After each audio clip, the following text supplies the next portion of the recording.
I never met my great-uncle Robert. All I knew was that he lived alone, in a house no one ever visited, and died with no family willing to claim him, except me.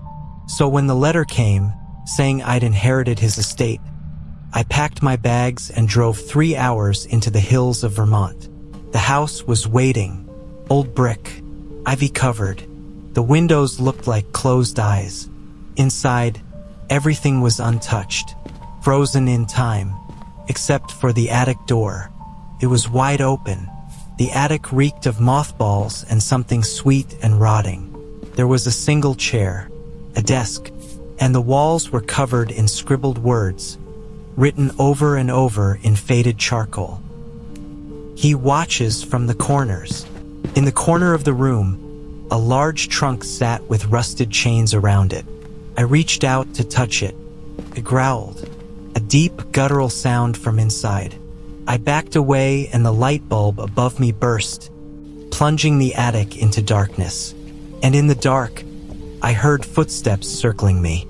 The next day, I found an old mirror in the hallway.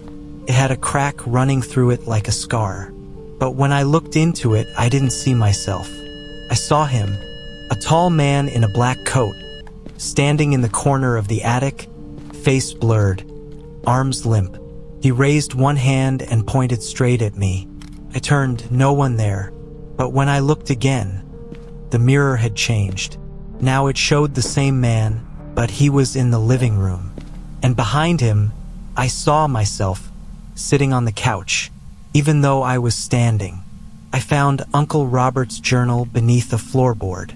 The last entry was written in frantic handwriting. He came from the attic.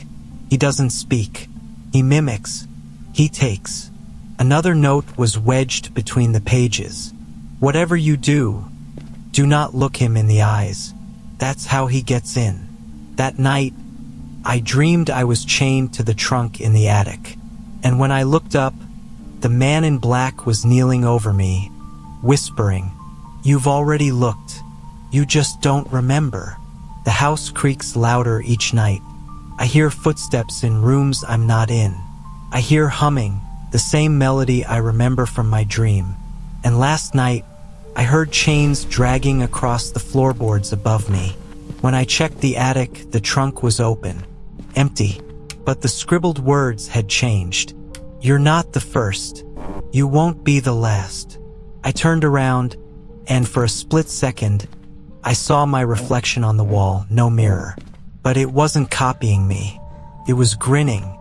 The walls had started whispering. Not like voices in my head, real whispers. I heard them in the pipes behind the wallpaper under the bed. They all said the same word. Repeat. I tried to leave the house, but the front door was gone. In its place, a mirror, cracked, smiling back at me. That night, I set up a camera in the attic, hoping to catch proof. What I saw in the footage chilled me. At 3:07 a.m., the man in black crawled out of the mirror, stood over me as I slept, and whispered into my ear. My lips moved. I whispered back. Every time I blink, my reflection lingers a moment longer than I do. It blinks late, moves differently, stares back. Yesterday, I caught my reflection smiling while I wasn't. And the reflection of the man in the black coat stands just behind it now. Every mirror, every time, I smashed them all. Didn't matter. I still see him in puddles, windows, shadows, and my reflection, it waved at me this morning, and it didn't stop. I went back to the attic. The trunk had returned. This time it was open and waiting. Inside was a set of chains, arranged like a ritual circle. In the center, a mirror shard, blood-stained. As I leaned over it, a voice, my own voice, said, "All he needs is a name." Then I remembered the journal, the scribbles, the mimicry. He wasn't a ghost. He was a replacement. You speak to him, he becomes you. You look into his eyes. He enters. And I already had.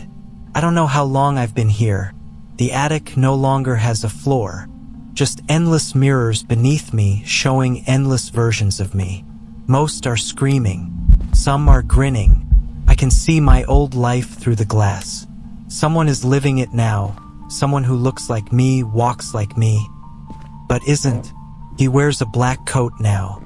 And if you see him, if he looks you in the eyes, do not speak. Don't wave. Don't follow. Because once he knows your name, he becomes you.